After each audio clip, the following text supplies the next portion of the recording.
des personnels. Donc, nous, ce qu'on avait fait quand il y a eu le périscolaire, nous avons augmenté les heures des personnes qui étaient déjà embauchées. Nous n'avons pas fait comme d'autres communes, comme le CIVOM a fait à beaucoup d'écoles, prendre des vacataires. Si on avait pris des vacataires, ça aurait été plus facile. On aurait dit, mesdames, messieurs, on n'a plus besoin de vous, donc vous rentrez chez vous et on n'en parle plus. Mais nous, on a voulu, à ce moment-là, faire bénéficier des horaires supplémentaires à nos personnels à nous. Donc, j'étais très content de faire des heures en plus.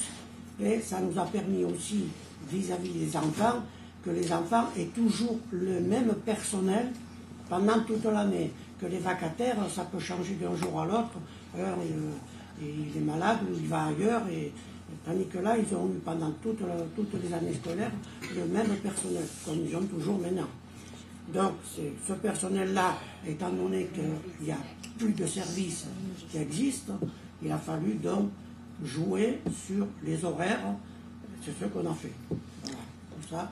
Alors, les parents demandent à une forte majorité d'avoir un centre aéré ouvert le mercredi. Est-ce que c'est pas une réponse? On va répondre à vos questions. Ben non, mais là c'est la question par rapport au fait qu'on diminue les horaires de ces agents. Et donc ces agents pourraient peut-être être embauchés à d'autres choses. Ça leur éviterait déjà de diminuer leur temps de travail et ça pourrait permettre de satisfaire les parents qui en ont besoin, c'est-à-dire d'avoir un centre aéré. Alors écoutez, moi je vais vous répondre autrement. On a bataillé, pour revenir à la semaine des 4 jours. Tout le monde était content. Les enseignants, les parents, tout le monde était content. Moi, j'ai peut-être fait l'erreur, c'est de ne pas continuer la semaine des 5 jours jusqu'à la fin de l'année prochaine. J'aurais dû le faire. Mais vis-à-vis de la demande, parce que j'ai été attaqué, c'est bien le mot, par certains parents d'élèves, j'ai eu la télévision, FR3, j'ai eu Nice Matin qui m'a appelé, j'ai eu « Pourquoi vous ne venez pas à la semaine des 4 jours ?» on m'a dit. Et parce que ce qu'on vient de vous expliquer, je leur ai raconté à ces gens-là. Donc, en ayant fait une réunion avec les parents d'élèves, avec les enseignants, nous sommes tombés tous d'accord à l'unanimité de revenir à la semaine des 4 jours. Maintenant, tout d'un coup, parce que les parents d'élèves étaient d'accord aussi, maintenant, tout d'un coup, ils ne sont plus d'accord. Pourquoi ils ne sont plus d'accord? Ils sont toujours d'accord. Parce qu'ils se sont aperçus, peut-être un peu trop tard pour eux, que le mercredi, il fallait s'occuper des enfants. Donc, non, les parents sont toujours d'accord sur la semaine des 4 jours. Hein. Pardon? Les parents sont toujours d'accord sur la semaine des 4 jours. C'est juste le fait que le mercredi... Ils sont toujours d'accord, à la condition qu'on fasse le centre aéré le mercredi. Non, il n'y a pas de condition. Ce qu'ils demandent maintenant. Donc, ce qui n'était pas demandé au départ. Parce que le centre aéré le mercredi, avant la transformation qui a eu des 5 jours, ça n'existait pas, parce que bon, il n'y en avait pas. Il n'y en avait jamais eu. Donc, oui, mais la demande existait déjà d'ailleurs de centre aéré à ce moment-là. Si. Que l'ouverture d'un centre aéré le mercredi pour 80 enfants à peu près, ça coûte quand même 99 000 € par an. Alors, si vous voulez qu'on augmente les impôts de 20 à 25%, on peut le faire. Est-ce qu'on pourrait avoir les détails de ce chiffre astronomique? Pardon? Est-ce qu'on pourrait avoir les détails de ce chiffre astronomique? Les chiffres, ils sont... C'est qu'il faut voir les autres communes, voilà, les chiffres. c'est que ça coûte. Voilà. Mais c'est pas pareil. Hein. Le coût de fonctionnement, déduction faite de la participation des familles est évalué à 99 240 € pour 90 enfants. Oui, mais pour une Il y a journée 2 par raisons. semaine. Oui. On connaît les prix, on le paye, on fait oui, fonctionner les mais centres sur les On ne les a vacances. pas inventé les prix. On n'a pas mis des prix au hasard. Ça fait 9 000 € par mois. Donc la première chose, c'est que ce n'est pas prévu au budget 2017. Donc là, c'est impossible. Même si on voulait le faire, on ne pourrait pas. Et 2, on n'a pas les moyens actuellement, et pour l'avenir non plus, de dépenser près de 100 000 euros. Exactement. Voilà, oui. Il faut le dire. Oui, par ailleurs, devant ce problème, les centres aérés de, tu me répètes, il y a Colomar, Tourette et Castagnier. Accepte les enfants. Et Saint-André-de-la-Roche. Qui sont prêts de prendre les enfants dans ce moment. Mais alors, quels intérêts ils ont à prendre les enfants d'Aspremont? Parce qu'ils ont passé l'enfant. Pardon? Vous savez maintenant ce que je vais faire. Hein? Je ne sais pas si je vais y arriver. Je vais voir avec les enseignants. Je vais leur dire on va revenir à la semaine des 5 jours. Comme ça, tout est réglé. Non, mais je crois qu'il y a un problème.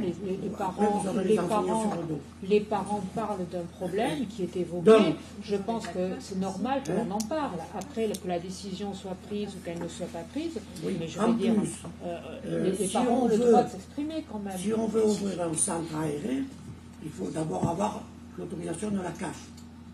Hein? Parce que la CAF donne l'autorisation pour indemniser les parents. Autrement, ils ne sont pas indemnisés.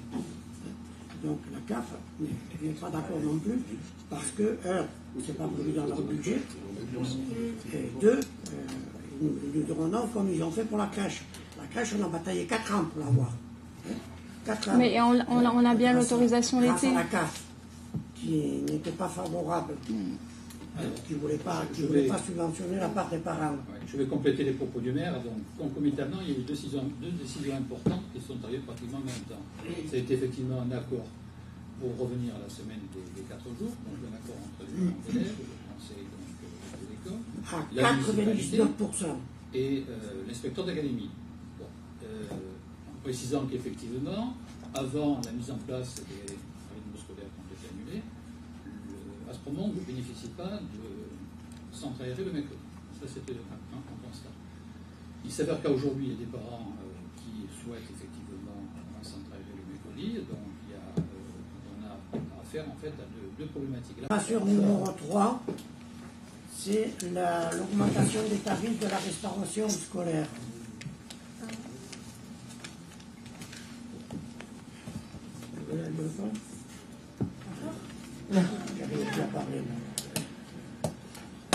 Alors, donc, lors d'un conseil d'école, l'unanimité des parents, des représentants des parents d'élèves a fait part de son accord quant à l'augmentation du prix du repas de la restauration scolaire pour privilégier la qualité lors du renouvellement du marché de restauration scolaire. Ce marché a été attribué par la commission d'appel d'offres à la société SNRH qui assurera la livraison et la fourniture de repas au restaurant scolaire et proposera 25% de bio et une qualité supérieure pour l'ensemble des produits. Le prix de revient d'un repas est de 8,82 €. Il est proposé au conseil municipal de fixer le tarif du prix unitaire facturé aux familles à 4 €. Cette augmentation intervient après 15 années de stabilité tarifaire. La dernière augmentation date de 2002 et fixait le prix du repas à 3,36 €.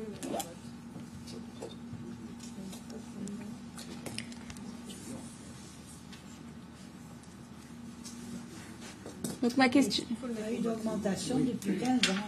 Donc, Alors, donc on se retrouve dans les tarifs des communes qui ont des tarifs les plus élevés à 4 €.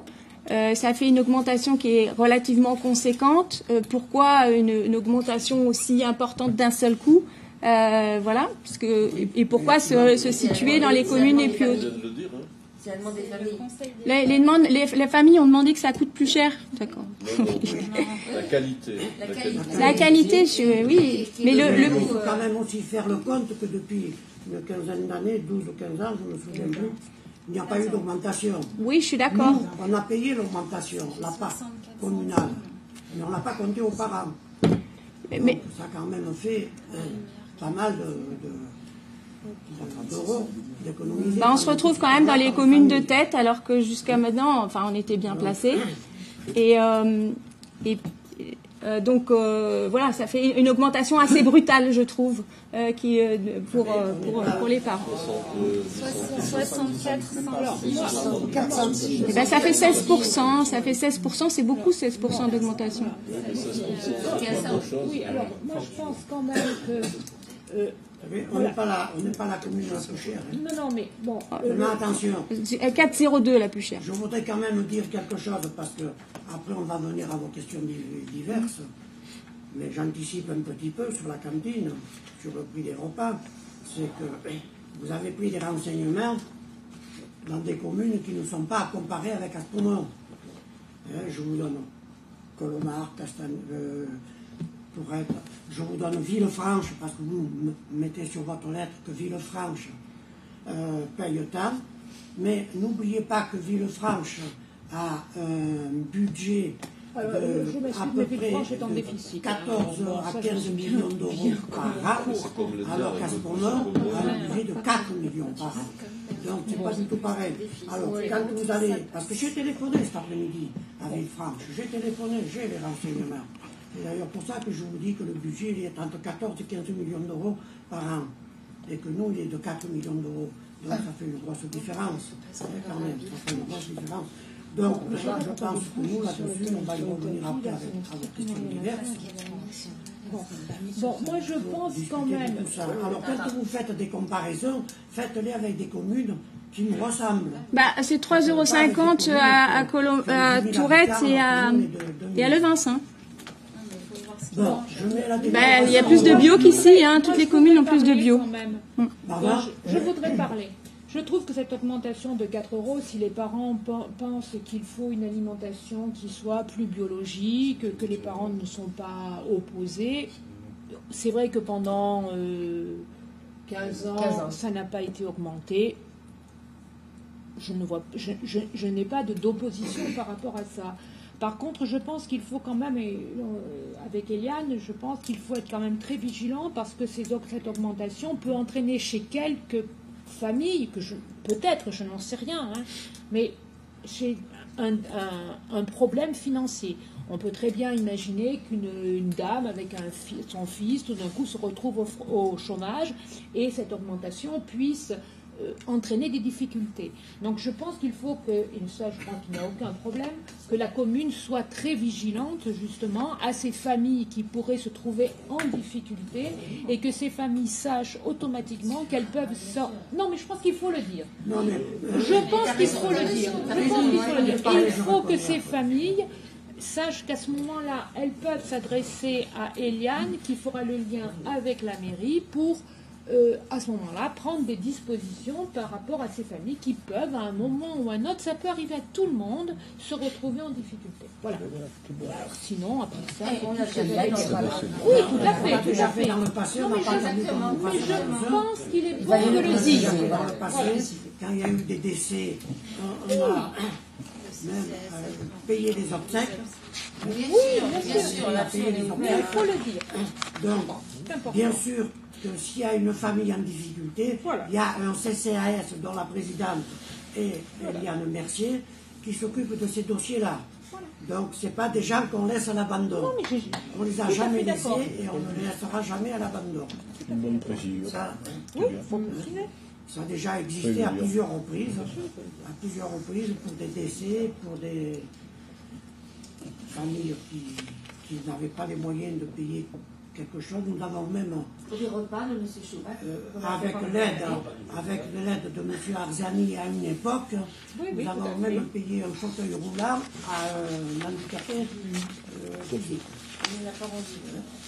Donc, nous l'avons fait et nous continuerons à le faire. Voilà. Donc, je mets la délibération, donc numéro 3 au vote.